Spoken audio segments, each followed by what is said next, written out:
નમસ્કાર મિત્રો, શેરબજાર ગુજરાતી યુટ્યુબ ચેનલમાં તમારા બધાનું સ્વાગત છે। મિત્રો, આજે આપણે વાત કરવાના છીએ, જો તમારે લાંબા ગાળે સારું રિટર્ન મેળવવું હોય તો મોટી કંપનીઓમાં નહીં પણ નાની કંપનીઓમાં રોકાણ કરવું જોઈએ એવું માર્કેટના મોટા દિગ્ગજ એક્સપર્ટે જણાવ્યું છે। અને એ પણ જણાવ્યું કે આ શેરોમાં ભવિષ્યમાં પણ વધારો થવાની સારો એવો ચાન્સ છે, કેમ કે માર્કેટ એક્સપર્ટ જણાવે છે કે છેલ્લા કેટલાક વર્ષોમાં નાના શેરોએ સારું એવું રિટર્ન આપ્યું છે, પરંતુ આગામી થોડા સમયમાં આપણને આ શેરોમાં નુકસાન જોવા મળી શકે છે।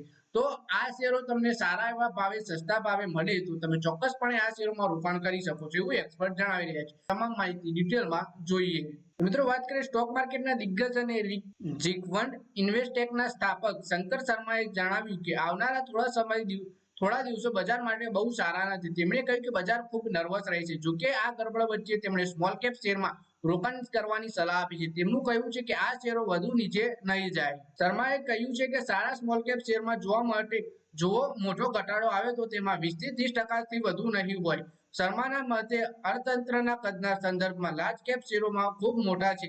જોકે શર્માએ રોકાણકારોને આગામી 2 થી 3 દિવસ બજારથી દૂર રહેવા જણાવ્યું છે। એટલે કે સ્મોલ કેપ શેરોમાં જો બહુ વધારે ઘટાડો આવે તો 20 થી 30% સુધીનો ઘટાડો જોવા મળી શકે છે, તેનાથી વધારે નહીં જાય। અને એક્સપર્ટે જણાવ્યું કે અત્યારે રોકાણકારોએ 2 થી 3 દિવસ માર્કેટથી દૂર રહેવું જોઈએ। પછી વાત કરીએ કે શર્માએ મની કંટ્રોલને આપેલા ઇન્ટરવ્યુમાં કહ્યું કે જો તમને સૌથી વધુ ખુશી આપે છે તે તમને સૌથી વધુ દુઃખ પણ આપે છે। સ્મોલ કેપ શેરો છેલ્લા 2-3 વર્ષમાં ખૂબ સારું વળતર આપ્યું, પરંતુ આ શેરો આગામી થોડા અઠવાડિયામાં ભારે નુકસાન કરાવી શકે છે।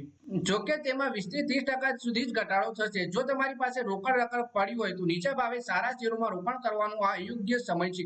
સ્મોલ કેપ શેર ભારતમાં શેરબજારનું ભવિષ્ય છે। અર્થતંત્રના કદના સંબંધમાં લાર્જ કેપ શેર ખૂબ મોટા છે। અનિશ્ચિતતા હોવા છતાં સ્મોલ કેપ શેરોમાં સંભવિત દર્શાવે છે।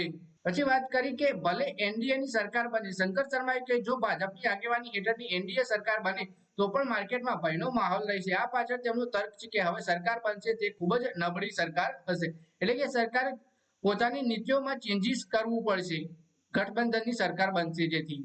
આનો અર્થ એ છે કે આવી ઘણી નીતિઓ જે અપેક્ષિત હતી તેનો અમલ થશે નહીં। તેમણે કહ્યું જો શક્ય હોય તો હવે ગઠબંધનના અન્ય ઘટક પક્ષો સરકારની ઉચ્ચ રાજકોષીય ખાદ્ય નીતિ પર સવાલ ઉઠાવશે। તો મિત્રો, આ વિડીયોમાં વાત કરી આપણે એક્સપર્ટોનું, જો તમારે અત્યારે રોકાણ કરવું હોય તો સ્મોલ કેપ શેરો એ સારું એવું બેસ્ટ રહેવાના છે, કેમ કે આવનારા સમયમાં આ શેરોમાં તમને સારું વળતર મળી શકે છે। તો મિત્રો, આ વિડીયોમાં બસ આટલું જ। હવે મળીએ આવનારા વિડીયોમાં, ત્યાં સુધી વિડીયોમાં લાઈક કરો, કમેન્ટ કરો અને વિડીયો બધા મિત્રો સાથે ફેસબુક, ઇન્સ્ટાગ્રામ, વોટ્સએપ બધી જગ્યાએ શેર કરો। શેર બજારની આવી જ માહિતી ગુજરાતીમાં જોવા માટે તમે ચેનલને સબસ્ક્રાઇબ કરી ઘંટડી પર દબાવી દેજો।